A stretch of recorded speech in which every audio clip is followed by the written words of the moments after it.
કોલી ગોગાદેવ ગામે નવી બસનું હાર પહેરાવી શ્રીફળ વધેરી સ્વાગત કરવામાં આવ્યું। છોટાઉદેપુરથી કોલી ગોગાદેવ નવી બસ ફાળવવામાં આવતા આનંદ। છોટાઉદેપુર તાલુકાના આંત્રોલી જૂથ ગ્રામ પંચાયતમાં આવતા કોલી ગોગાદેવ ગામે એસટી વિભાગ દ્વારા નવી બસ ફાળવવામાં આવતા સરપંચ આશાબેન રતુભાઈ રાઠવા, પૂર્વ સરપંચ રૂપસિંહભાઈ રાઠવા સહિત આગેવાનો અને વિદ્યાર્થીઓ તથા ગ્રામજનો દ્વારા બસનું સ્વાગત કરવામાં આવ્યું હતું।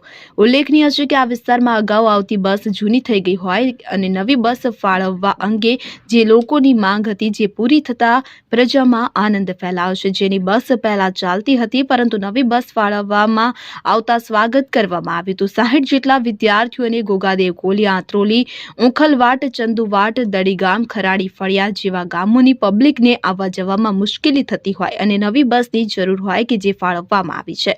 આજ રોજ કોલી ગામે પુરુષોત્તમ મંદિરે તથા ગોગાદેવ ગામે આ બસનું સ્વાગત કરવામાં આવ્યું હતું। ગામ લોકોએ બસને હાર પહેરાવી તથા ડ્રાઈવર કંડક્ટરને ફૂલહાર અર્પણ કરી સ્વાગત કર્યું। આ કાર્યક્રમમાં સરપંચ આશાબેન, પૂર્વ સરપંચ રૂપસિંહભાઈ, પંચાયતના સભ્યો ડોક્ટર જયેશભાઈ રાઠવા, ગોપીભાઈ રાઠવા, નારણભાઈ નાયકા, પારસિંગભાઈ રાઠવા, લક્ષ્મણભાઈ નાયકા, વિલાસબેન રાઠવા, ગામના આગેવાનો, વિદ્યાર્થીઓ મોટી સંખ્યામાં ઉપસ્થિત રહ્યા હતા।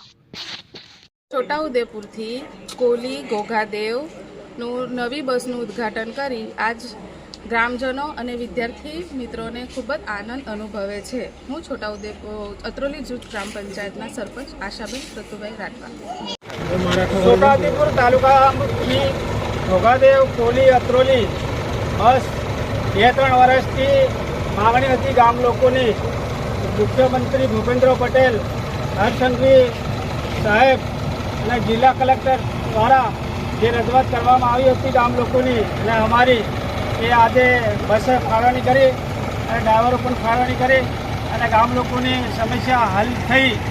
આજે નવી બસનું અમે લોકાર્પણ કરી રહ્યા છે। ધારાસભ્યો, સંસદ બધાની ભલામણ અને અમારી ગામ લોકોની ભલામણથી મુખ્યમંત્રી સ્વીકારી હર્ષસંઘવી અને અમારા સમસ્યાને હલ કરી આજે ગામ લોકોને બહુ આનંદની લાગણી છે। બધા આજે ભેગા થઈને આજે લોકાર્પણ કરી રહ્યા છે। મારું નામ રૂપસિંહભાઈ રાઠવા, પૂર્વ સરપંચ।